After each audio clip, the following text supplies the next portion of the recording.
मेरे भाइयों next topic है इसमें अपना मैनेजर कमीशन। ठीक है। और ये इसका मान लो मेरे भाई कम से कम 70 to 80% चांस है ये आएगी। 100 भी मान सकते हो क्योंकि एक क्वेश्चन आता है तो ये एंट्री एक जरूर देते हैं। इसमें दो कंसेप्ट बनते हैं। मैनेजर कमीशन जनरली ऐसा होता है कि मैनेजर की कमीशन पेबल है, मतलब देनी है। एंट्री में लिखा हुआ आएगा एडजस्टमेंट के अंदर ही कि जो मैनेजर की कमीशन है वो देनी है, या तो आपको बोलेगा ऐसे before manager commission on profit, ऐसे लिखेगा। दो दो चीज लिखेगा। मैनेजर कमीशन पेबल है प्रॉफिट पर before charging commission, commission charge करने से पहले। और एक लिखा होगा on profit after charging commission. समझ रहे हो? मतलब जो मैनेजर की कमीशन है वो एक प्रॉफिट पे बिफोर चार्जिंग होगी और एक आफ्टर चार्जिंग होगी। ये दो डिफरेंट केस आपको क्या बात बताएंगे, बहुत ही कुछ नहीं है। बस एक एक कंसेप्ट आपको याद रखना है, आपका सारा क्वेश्चन क्लियर हो जाएगा। जैसे मान लो कह रहा है प्रॉफिट आ गया था 21,000 रुपये। मतलब आप अब जब अकाउंट बनाते हो प्रॉफिट एंड लॉस, तो यहाँ पर जो आपका प्रॉफिट बचता है ना 21,000 रुपये, ये आपका प्रॉफिट बच रहा है। इसको अब आप कहाँ पे डालोगे? बैलेंस शीट में, कैपिटल अकाउंट में। लेकिन इससे पहले आपको बोला है कि 21,000 जो है ना वो कमीशन चार्ज करने से पहले है। यानी कि अब हमें इस पे कमीशन देनी है। जो हमारा मैनेजर होगा उसकी कमीशन देनी है, हमें मैनेजर की कमीशन देनी है। कह रहा है वो 5% होती है प्रॉफिट पे। जितना भी आप प्रॉफिट कमा रहे हो उस पे 5% होती है। दो केस दे रखे हैं।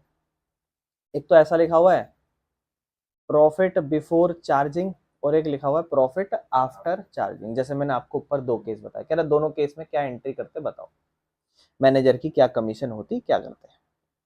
जो बिफोर वाला केस है ना उसमें बड़ा सिंपल है। मैनेजर की अगर आपको कमीशन निकालनी है तो आप 5% लिख दो डायरेक्ट 21,000 का। 5 बटे कितना 100 गुना में 21,000।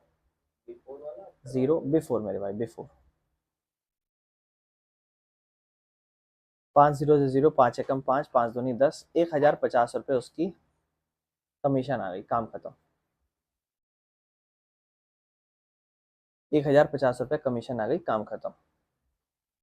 दूसरा, मैनेजर की कमीशन अगर आफ्टर प्रॉफिट होती तो क्या करते?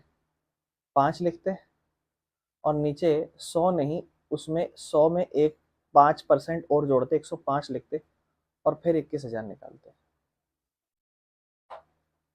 बस इतनी बात याद रख लेना। मतलब कल को आपको 15% बोले आफ्टर, तो 15 अपॉन में 20% बोले तो 20 अपॉन में 100।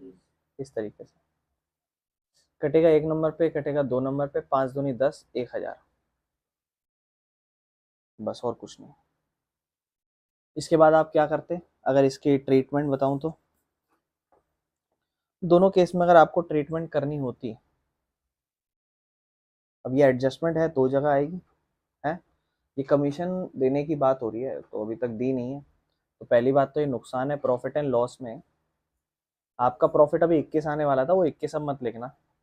उसमें पहले लिख देना मैनेजर कमीशन कितनी, अगर बिफोर है तो 1,050, और 21,000 में से 1,050 हटा देना, जो भी बचेगा यहाँ लिख देना। अब वो आपका नया प्रॉफिट बचा है। उसके साइड बाय साइड ये आता है मेरे भाइयों बैलेंस शीट में, क्योंकि ये पैसा अभी तक दिया नहीं तो आउटस्टैंडिंग कमीशन 1,050। अगर ये 1,000 निकलता आफ्टर कमीशन वाला केस तो यहाँ 1,000 लिखते, यहाँ भी 1,000 लिखते, काम तब पैसा कर लेते। फर्क सिंपल होता है, यहाँ 20,000 रह जाता। बिफोर और आफ्टर में बस इतना सा एक फर्क है जो आपको याद रखना है, जानना है। क्लियर है मेरे भाई? कोई दिक्कत तो नहीं है? ये हो सकता है आपको छोटे मोटे क्वेश्चन में भी दे दे। समझ रहे हो मेरे भाई? इसके बाद मेरे भाई कुछ ऐसी एडजस्टमेंट होती है जो आपको डायरेक्ट क्वेश्चनों में नहीं देता, मगर आपको करनी पड़ सकती है कभी भी। वो कैसी कुछ एडजस्टमेंट, मतलब हिडन एडजस्टमेंट कह सकते हो आप इसे, इम्प्लाइड एडजस्टमेंट। हाँ, तो मैं थोड़ी बहुत बातें कर लेता हूँ यहाँ पे, आप बस सुनना इस बातों को। जैसे सबसे पहले अगर लिखा हुआ हो ट्रायल बैलेंस में, मतलब ये मान लो फॉर एग्जांपल ट्रायल बैलेंस है, अब इसमें ना आपको ये भी जानना है कि ट्रायल बैलेंस में एक डेबिट और क्रेडिट कॉलम में क्या क्या चीजें होती है। कहता है 10% लोन था, ठीक है, वो अखिल को दे रखा था हमने। किसको दे रखा था? 6 लाख रुपए आपने दिया लोन, वो आपका क्या हो गया, मतलब कल को पैसा देगा। डेटर मत को, डेटर जनरली किसी को सामान बेचते हैं तो कह देते हैं, लेकिन काइंड ऑफ वैसा ही है, कल को पैसा देगा हमें। हमें बैलेंस शीट में इसे लिख रखा होगा हमने एसेट साइड पे 10% लोन फ्रॉम टू अखिल। कल को भाई जायज बात है, इस पे बस इतना ही लिखे और कभी पूरे साल भर कोई बात ना करे तो कल को ब्याज तो आएगा ना। कितना आ जाएगा? 60,000 पे। अब इसके लिए एडजस्टमेंट में लिखिएगा नहीं, लेकिन आपको ये बात समझनी है कि इस पे ब्याज आएगा, ठीक है ना, पूरे साल भर का 60,000 पे 10% ब्याज आएगा। भाई जब ये आएगा, और फॉर एग्जाम्पल अगर ये 1 अगस्त लिखा हुआ हो तो आप कहोगे भैया 8 महीने का, अगस्त में 8 महीना बच जाता है। जैसे जैसे टाइम लिखा हो उतने टाइम का आप निकालोगे। और इसको आप जनरली कहाँ लिखोगे? अगर भाई सिंपल सी बात है, ब्याज है, ब्याज is your income, profit and loss के क्रेडिट साइड में आ जाएगा बाय। अब मान लो ऐसा मान रहे कि ये ब्याज अभी मिला नहीं है, अगर मिला होता तो क्वेश्चन में बता ही देता ना कि मिल गया, नहीं बता रहा, कुछ कुछ बात ही नहीं कर रहा, तो ये एडजस्टमेंट तो है। तो हम इसको ट्रायल, जब हम इसको प्रॉफिट एंड लॉस में करेंगे तो ये प्रॉफिट एंड लॉस में तो हमारी कमाई बन के आ जाएगा बाय इंटरेस्ट ऑन लोन। कितना रुपया? 60,000 रुपये। और ये पैसा कल को मिलेगा, तो असेट्स जब आप बनाओगे ना कल को, जब आप कल को एसेट्स बनाओगे तो आप एसेट्स में यहां पर लिखोगे क्या? आप इसे लोगे इंटरेस्ट ऑन लोन 60,000 रुपये, या फिर आप चाहो तो उसी में ही जोड़ सकते हो। तरीके से मेरे भाई कभी कभी हम लोन ले भी सकते हैं, कभी कभी लोन दे भी सकते हैं। सैलरी कभी कभी सिर्फ 11 महीने लिख सकता है, इसका मतलब सैलरी होती कितने महीने की है? पूरा साल है तो 12 महीने की होगी, यानी कि एक एक महीने की सैलरी हमने नहीं भरी, आउटस्टैंडिंग सैलरी लिखना पड़ेगा, क्वेश्चन में देगा नहीं, हमें समझना पड़ेगा। इंश्योरेंस प्रीमियम लिख देगा कि 30 जून 2025 तक का भर रखा है, साल तो 31 मार्च को खत्म होता है, बाकी का जो है एडवांस भर रखा है, क्योंकि हमने तो 30 जून का भर रखा है ना, 2025 का एक्स्ट्रा भर रखा है हमने। हमने भर रखा 30 जून, मतलब अप्रैल मई जून 3 महीने एक्स्ट्रा भर रखा है। उसके बाद फिक्स डिपॉजिट करा रखी थी हमने 6 लाख रुपए की 1 जुलाई को। भाई 1 साल का ब्याज आएगा 10%, 1 जुलाई मतलब 9 महीने का ब्याज आएगा। इंटरेस्ट ऑन फिक्स डिपॉजिट लिख भी रखा है, आप देखो ये वाला बढ़ गया है, थोड़ा सा ध्यान समझना। कह रहा है 5,40,000 रुपए है, ठीक है, 10% की एफडी है, ठीक है, और लिया हमने 1 जुलाई 2024 को, ठीक है। कह रहा है इस पे इंटरेस्ट ब्याज जो आया है वो 30,000 आया है, ब्याज जो आया है वो 30,000 रुपये। अब ध्यान सुनना, अब भाई 10% एफडी है 5,40,000, 5,40,000 पूरे साल भर की तो 54,000 होगी, लेकिन हमें निकालनी है 9 महीने की, 3/4, 0,0,0, 3 चौक 12, 3 पंजे 10 और 11, 1,12,000 को 4 से डिवाइड कर दो, 4 तिया 4 दूनी 8, 3 बचेगा, 4 अट्ठे 32, 28,000।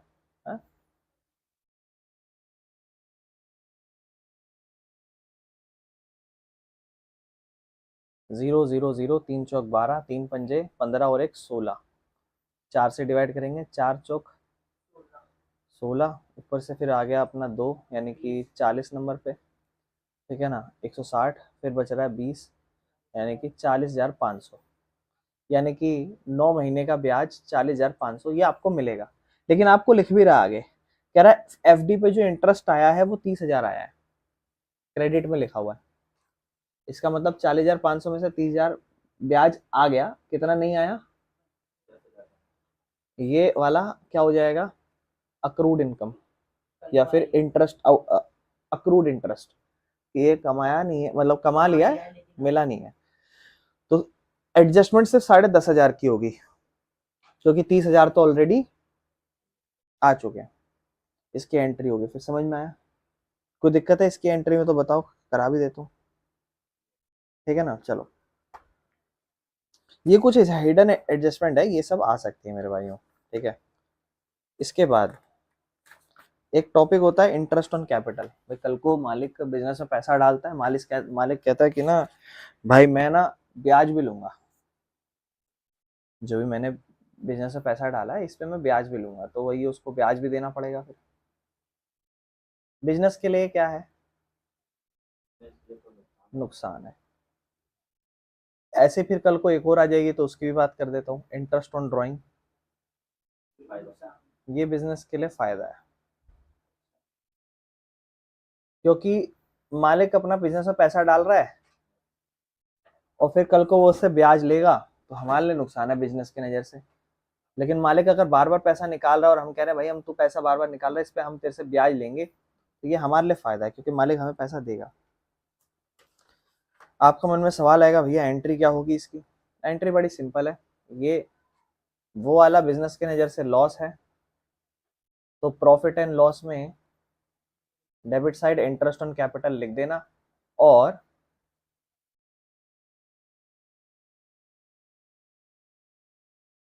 बैलेंस शीट के अंदर आपकी जो भी कैपिटल है उसमें इसको घटा देना। अच्छा, बिजनेस के लिए बिजनेस मालिक के लिए तो फायदा है, तो इंटरेस्ट ऑन कैपिटल में जोड़ देना, क्योंकि मालिक के लिए तो फायदा है ना ये। बिजनेस के लिए लॉस मतलब ओनर के लिए प्रॉफिट, यहाँ पर बिजनेस के लिए प्रॉफिट मतलब ओनर के लिए। अब अगर इंटरेस्ट ऑन ड्राइंग आ जाए तो वो आपके लिए फायदा है, तो वहां आपको P&L में इंटरेस्ट ऑन ड्राइंग लिख दोगे, फायदा, लेकिन कैपिटल में घटा दोगे क्योंकि वो मालिक की कैपिटल को कम कर रहा है। पैसा नहीं दे रहे हम उसे, कैपिटल कम कर रहे हैं उसकी, तो बात तो एक ही पड़ जाएगी। भाई मालिक से पैसा ले लो या फिर उसकी कैपिटल कम कर दो, बात एक ही तो है। समझ रहे हो? इस चीज का ध्यान रखना। कोई दिक्कत है इसमें बताओ, है तो कोई दिक्कत तो? समझ में आ गया? चलो, इसके बाद भाई गुड्स कभी कभी सैंपल के तौर पर आप दे देते हो। अगर गुड्स आपने सैंपल के तौर पर दे दिए तो ये ट्रेडिंग अकाउंट से रिलेट करेगा। ट्रेडिंग अकाउंट में आपकी जो परचेज है ना, उसमें से गुड्स को माइनस कर दो। लेकिन ये आपका नुकसान भी तो है, एडजस्टमेंट है, दो जगह होगी एंट्री, दूसरी जगह कहाँ होगा? प्रॉफिट एंड लॉस में डेबिट साइड पे गुड्स गिवन एज सैंपल नुकसान, और यहाँ से तो इसको माइनस करके लिख देना। 10 रुपए के गुड्स थे, 2 रुपए सैंपल में बांट दिए, 8 रुपए बचे, 2 रुपए सैंपल में बचे, नुकसान है। तो देखते मेरे भाई, गुड्स मालिक ले गया, मालिक क्या करा, गुड्स ले गया, 2 रुपए तो माइनस, लेकिन अब इसे नुकसान मत लिखना क्योंकि ये मालिक से रिलेटेड है, तो इसको लिखो बैलेंस शीट में कैपिटल से माइनस। गुड्स ले गया, कोई दिक्कत? बताओ, गुड्स लेके गया, पैसा नहीं। अगर पैसा लेके जाता तो कैश माइनस और कैपिटल माइनस, लेकिन आप उसे कैश माइनस करके मत दिखाना। वैसे एंट्रीज में लिखेगा नहीं वो, ड्राइंग्स को डायरेक्ट ना वहां लिख देता है, ट्रायल बैलेंस में कहीं लिखेगा नहीं। गुड्स अगर हमने स्टाफ में भले के लिए बांट दिया, ट्रेडिंग अकाउंट से तो गुड्स गया और प्रॉफिट एंड लॉस में नुकसान। कभी कभी एबनॉर्मल खर्चे हो जाते हैं। एबनॉर्मल खर्चे मतलब कोई ऐसे खर्चे जो आपसे उम्मीद नहीं थी और ऐसा कुछ खर्चा हो गया हो, ठीक है ना। जैसे मान लो गुड्स को अगर आपने इंश्योरेंस नहीं करा रखा हो या पार्शियल इंश्योरेंस करा रखा हो, उसकी कहानी पढ़ते हैं। इंश्योरेंस की कहानी कुल मिला के ऐसा समझ लो, 50,000 रुपए की परचेज थी हमारी, 50 लाख रुपए की। 28 फरवरी की 80,000 रुपए की कुछ कॉस्ट के स्टॉक थे और वो हमारे बिक गए, वो हमारे आग लग गई उनमें, और हमने इंश्योरेंस करा रखा था, 70,000 रुपए का क्लेम मिल गया, तो एक्चुअल नुकसान कितने का हुआ? 10,000।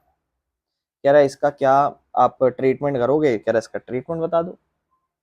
अब मेरे भाई एक्चुअल में तो आप ट्रेडिंग अकाउंट में जब ट्रीटमेंट करोगे, जनरल बता दूंगा पहले, ट्रेडिंग अकाउंट में आपने परचेज लिख रखा होगा, उसमें से आप कितना माइनस कर दोगे? 80, ना कि 70, क्योंकि नुकसान तो 80 का हो गया।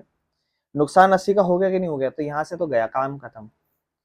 फिर आप लिखोगे प्रॉफिट एंड लॉस में, ध्यान से सुनना, प्रॉफिट एंड लॉस में आप लिखोगे to goods lost by fire 80,000, लेकिन आपको 70,000 का क्लेम मिल गया, तो एक्चुअल लॉस आपका 10,000 का आएगा। कोई दिक्कत है मेरे भाई? इसके बाद क्लेम आपको 70,000 रुपये का आएगा, ये भी तो एडजस्टमेंट ही है 70,000 की। आपने 80,000 को तो 2 जगह लिख दिया, लेकिन 70,000 तो एक ही जगह लिखा है। अब बैलेंस शीट में ये आया नहीं है, आएगा, क्योंकि आप जब जर्नल भी पढ़ते थे तब भी आप पैसा आ जाता था तो लिखते नहीं थे कैश या बैंक आ गया, आप क्या लिखते थे, कल को आएगा। तो यहाँ पे इंश्योरेंस क्लेम अक्रूवल लिख देना है, कुछ भी इंश्योरेंस इंश्योरेंस क्लेम, बस इंश्योरेंस कंपनी क्लेम लिख देना 70,000। कोई दिक्कत मेरे भाई? कोई दिक्कत है तो बताओ। अगर नहीं होता तो इंश्योरेंस तो यहाँ 80 काम खत्म, कोई दिक्कत नहीं है। समझ में आया? चलो।